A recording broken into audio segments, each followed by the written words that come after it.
अस्सलामुअलैकुम वरहमतुल्लाह। रोज़े को तोड़ने वाली कुछ बातें, लगभग 24 ऐसे बातें हैं जिसकी वजह से रोज़ा टूट जाता है। सबसे पहला कि रोज़े की हालत में अगर धुआं लिया जाए, अगरबत्ती का धुआं हो या किसी भी तरह का धुआं हो, अगर जानबूझकर धुआं को अंदर लिया जाए तो रोज़ा टूट जाता है। बहस्ती जेवर में और इमदादुल फतावा में जिल्द 2 पेज नंबर 138 पर ये बात लिखी हुई है।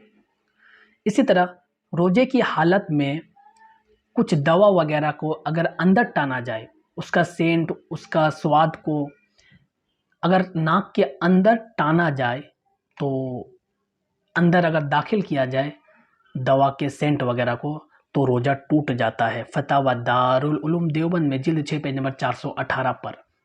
इसी तरह रोज़े की हालत में अगर गलती से मुंह के अंदर पानी चला जाए तो रोज़ा टूट जाता है। जैसे कि वजू कर रहे थे और गरगरा करने वक्त गलती से हलक के नीचे पानी उतर गया, तो गलती से फिर भी रोज़े की हालत में अगर है तो रोज़ा टूट जाएगा।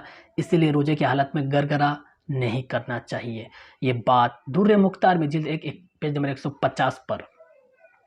अगर किसी को जमाई आए, मुंह खोल के अगर वो जमाई करता है और ऐसे हालत में अगर उसके अंदर मच्छर मक्खी चला जाए तो रोज़ा टूट जाएगा। फतावा आलमगीरी में जिल्द 2 पेज नंबर 7 पर। इसी तरह अगर रोज़े की हालत में खून, दांत से जो खून निकलता है वो अगर गले के अंदर चले जाए तो रोज़ा टूट जाएगा। इसमें शर्त यह है कि थूक और खून ये दोनों मिलकर ये देखा जाएगा कि ज़्यादा कौन सी है। अगर ज़्यादा खून है तो रोज़ा टूट जाएगा और अगर थूक ज़्यादा है तो रोज़ा नहीं टूटेगा। निगलने की बात हो रही है, यानी निगल लिया जाए तब। थूक की मात्रा ज़्यादा थी, अगर निगल लिया जाए तो रोज़ा नहीं टूटेगा। और अगर खून की मात्रा ज़्यादा थी और निगल लिया जाए तो रोज़ा टूट जाएगा। अहसानुल फतावा जिल्द 2 पेज नंबर 429 पर। रोज़े की हालत में अगर मट्टी खा लिया जाए, लोहा कंकर वगैरह खा लिया जाए, आमतौर पर बच्चे ऐसा करते हैं, तो रोज़ा टूट जाएगा। आलमगीरी में और बहस्ती जेवर में ये मसला लिखा हुआ है। आलमगीरी जिल्द 2 पेज नंबर 16 पर।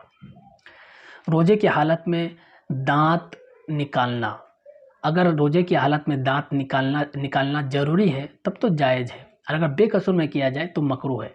लेकिन ऐसा करने में अगर खून निकलता हो और उस खून को पी लिया जाए, खून की मात्रा थूक से ज़्यादा है और उसको पी लिया जाए तो रोज़ा टूट जाएगा। अहसानुल फतावा जिल्द 4 पेज नंबर 426 पर। कान में तेल, कान, नाक, ये दोनों में अगर तेल या दवा डाला जाए तो रोज़ा टूट जाता है। इसी तरह नाक में पानी भी चला जाए तो भी रोज़ा टूट जाता है। लेकिन अगर कान में पानी चला जाए तो इससे रोज़ा नहीं टूटता। ये बात फतावा रहीमिया में जिल्द 2 पेज नंबर 17 पर लिखे हुए हैं। सुबह कोई उठ के ये समझा कि अभी तो सेहरी का वक्त बाकी है, यानी अभी खाना पीना खाया जा सकता है, अभी तो वक्त बाकी है, अभी वक्त ख़त्म नहीं हुआ है, ये सोचकर बीबी से हम बिस्तरी अगर कर ले कि अभी तो वक्त बाकी है, अभी तो सेहरी का वक्त हुआ ही नहीं है, अगर बीबी से हम बिस्तरी कर ले और जुदा होने के बाद वो देखा कि सेहरी का वक्त तो ख़त्म हो चुका था, सुबह हो चुकी थी, तो ऐसे हालत में उसका रोज़ा टूट जाएगा। इमदादुल फतावा में जिल्द 1 पेज नंबर 171 पर यह बात लिखी हुई है। इसी तरह रोज़े की हालत में मियाँ बीवी अगर आपस में प्यार मोहब्बत करे, जो मामलात वगैरह होता है अगर करे, ऐसे हालत में अगर मनी खारिज हो जाता है तो ऐसे हालत में रोज़ा टूट जाएगा। फतावा दारुल उलूम देवबंद में जिल्द 6 पेज नंबर 417 पर यह बात लिखी हुई है। इसी तरह रोज़े की हालत में अगर कोई बीड़ी पीता है, सिगरेट पीता है, हुक्का पीता है, तो उसका रोज़ा टूट जाएगा और बाज़ सूरतों में कफ़ारा भी वाजिब होगा। उस पर अभी हम नहीं जाते, रोज़ा टूट जाएगा। ये बात रुद्दुल मोहतार में जिल्द 2 पेज नंबर 133 पर लिखे हुए हैं। इसी तरह अगर किसी को बहुत ज़्यादा भूख लगे, बहुत ज़्यादा प्यास लगे, तो क्या वह रोज़ा को तोड़ सकता है? तो जितना भी भूख लगे और जितना भी प्यास लगे वो रोज़ा को नहीं तोड़ सकता। अलबत्ता अगर उसके जान जाने का खतरा हो या पागल हो जाने का खतरा हो, तो ऐसे हालत में वो रोज़ा को तोड़ सकता है, बाद में कज़ा कर लेगा। इल्मुल फ़िक़ह में जिल्द 3 पेज नंबर 41 पर यह बात लिखी हुई है। इसी तरह कोई ऐसा काम करता है जिसमें उसे बहुत ज़्यादा धूप लगती हो, बहुत ज़्यादा गर्मी लगती हो, बहुत ज़्यादा प्यास लगती हो, इस तरह के जितने भी मसाइल हैं, तमाम का खुलासा ये है, जिसमें भूख बर्दाश्त नहीं होता, बहुत ही शदीद धूप हो, गर्मी हो, बहुत ज़्यादा प्यास लगती हो, इन तमाम मसाइल का खुलासा ये है कि अगर इस हालत में जान जाने का खतरा हो या बीमारी बढ़ जाने का खतरा हो, ऐसी हालत में रोज़ा तोड़ा जा सकता है, इसके अलावा नहीं तोड़ा जा सकता। ये बात फतावा दारुल उलूम देवबंद में जिल्द 6 पेज नंबर 445 पर लिखे हुए हैं।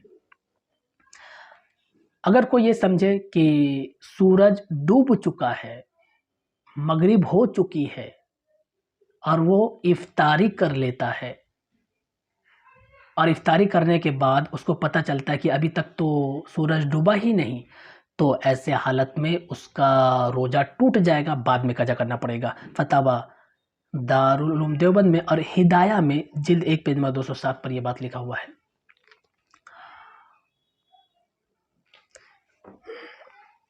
इसी तरह अगर रोज़े की हालत में बोमी कर दे कोई, यानी कि उल्टी अगर कोई कर देता है, तो उसका रोज़ा तब टूटेगा जब वो जानबूझकर अपना उंगली मुंह में दाखिल कर कर या किसी भी तरह से जानबूझकर उल्टी करे और वो उल्टी मुंह भर कर हो, जानबूझकर करे और उल्टी मुंह भर कर हो, तो ऐसे हालत में उसका रोज़ा टूट जाएगा। लेकिन अगर अपने आप ही अगर आ रहा है उल्टी, अपने आप आ रहा है, तो रोज़ा नहीं टूटेगा। एक ही शर्त में टूटेगा जो मैं बता दिया। इसी तरह अगर कोई ज़बरदस्ती हम बिस्तरी करता है, मिसाल के तौर पर शौहर रोज़ा में नहीं था लेकिन बीबी रोज़ा में था, अब शौहर ज़बरदस्ती अगर बीबी के साथ सोहबत करे, तो ऐसे हालत में बीबी का रोज़ा टूट जाएगा और वो एक रोज़ा कज़ा करेगी। ये बात किताबुल मसाइल में जिल्द 2 पेज नंबर 167 पर लिखे हुए हैं। इसी तरह शर्मगाह में अगर दवा रखा जाए या गीली हाथों से अंदर दाखिल किया जाए, तो ऐसे हालत में रोज़ा टूट जाता है। अल बहरुर राइक जिल्द 2 पेज नंबर 478 पर यह बात लिखी हुई है। आखिरी मसला, हस्तमुथैन करने से रोज़ा टूट जाता है। दुर्रे मुख्तार जकरिया जिल्द 3 पेज नंबर 379 पर यह बात लिखे है।